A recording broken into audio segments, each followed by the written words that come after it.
Gising na! Ang video na to ay hango sa tulang isinulat ni Sir Rod Marmol. Kung mahirap ka, gumising ka ng maaga.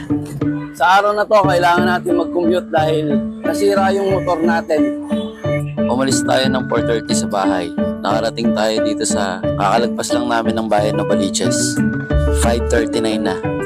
Negative na ako, parang di ako aabot. Ang alat ng traffic.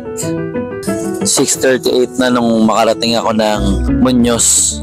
8 AM ang call time ng turo ko, kaya kailangan ko magmadali pero parang hindi ako aabot.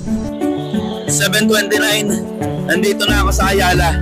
30 minutes na lang. Malilate na ako. Ganito kalala ang traffic pagdating ko dito sa Lower Bigutan. Kung salat ka sa pera at pangarap, gumising ka ng maaga. Yung habang nananaginip silang lahat, ikaw, nagbabanat ka ng buto. 7:57 na. 3 minutes na lang. Late na ako. Habang nangangarap silang lahat ng nakapikit, heto ka, at bukas mata mong binabraso ang mundo. Maamon ang mundo ah. Yung habang humihilig silang lahat, ikaw, humahalik ka naman sa realidad.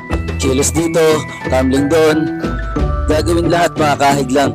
At nang ang buong angkan ay makatuka ng mainit na kanin na sinabawan ng nilaga. Kung salat ka sa pangalan at patutunguhan, tumayo ka ng maaga upang mas maging matangkad ka sa kanilang lahat na nakahiga pa at nang mas matanaw mo ang destinasyon mo at ang pasikot-sikot papunta dito. Na tayo ngayon sa St. Francis de Assisi. Tumayo ka ng maaga habang silang lahat ay tahimik pa.